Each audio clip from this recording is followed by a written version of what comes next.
जय हिंद दोस्त। अभी सुनने में आया कि पटना ज़िले के अंदर अभी मैं न्यूज़ सुन रहा था कि 2 लोग जहरीली शराब पीने से मर गए। अनेकों, आज मैं बताऊं बिहार में शराबबंदी से बिहार में कितना अच्छा प्रभाव पड़ा है और कितना बुरा प्रभाव पड़ा है।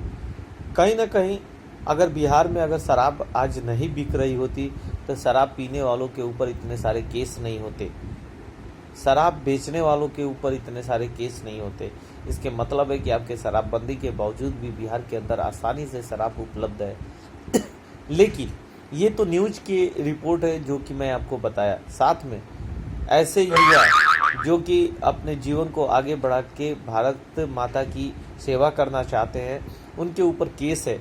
किसी भी व्यक्ति के ऊपर केस होने के बाद वो सरकारी रोजगार के लिए कभी भी अवसर प्राप्त नहीं कर पाएगा, यानी सरकारी नौकरी की भर्ती नहीं देख पाएगा।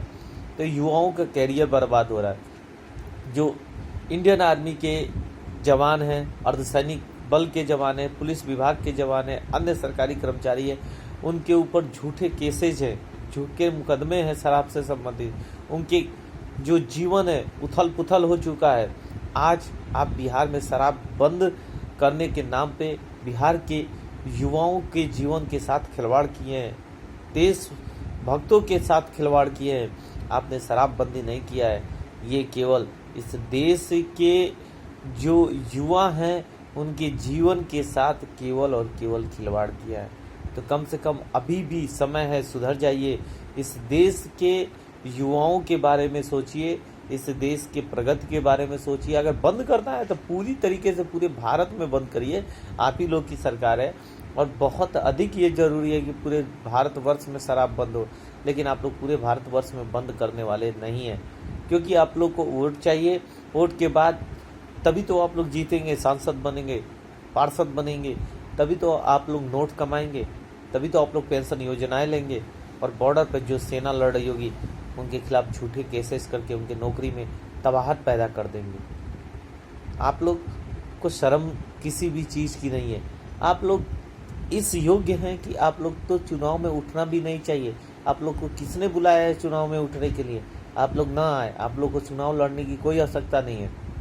कई ऐसे भारतीय हैं जो इंडियन आर्मी से रिटायरमेंट है, अर्धसैनिक बल से रिटायरमेंट है, अन्य सरकारी कर्मचारी हैं जो कि निःशुल्क सेवा भारत की करने के लिए तैयार है। यदि आप निःशुल्क सेवा करने को तैयार हैं तो उसके लिए पहले एक स्टाम्प जमा करिए कि आप निःशुल्क सेवा करेंगे।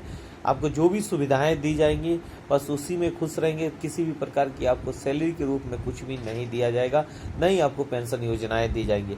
ऐसे आपको फॉर्म भर के चुनाव आयोग को देना चाहिए। और चुनाव आयोग से मेरा प्रार्थना है कि मैं स्वतंत्र भारत का स्वतंत्र नागरिक हूं, तो मेरे को अधिकार बनता है कि अपना स्वतंत्रता से बात आपके समक्ष रख सकूं, क्योंकि आप एक उच्च कोटि के पद पे विराजमान हैं। आप लोग जहां से एक देश की नींव किस रास्ते से बढ़ेगी उसका आप लोग डिसाइड करते हैं। तो अनुरोध है कि जब भी चुनाव हो इनसे एक जरूर फॉर्म भरवा लिया करें कि आपको सुविधाएं दी जाएंगी, किसी भी प्रकार का सैलरी नहीं दिया जाएगा, ना आपको पेंशन योजनाएं दी जाएंगी। तभी इनको चुनाव लड़ने का अवसर दिया जाए, नहीं तो ये देश को भ्रष्टाचार करते करते एकदम डुबो देंगे। तो इनको रोकिए और इनसे सावधान रहिए, देश को बचाइए, देश को प्रगत कराइए, आगे बढ़िए। जय हिंद, जय भारत।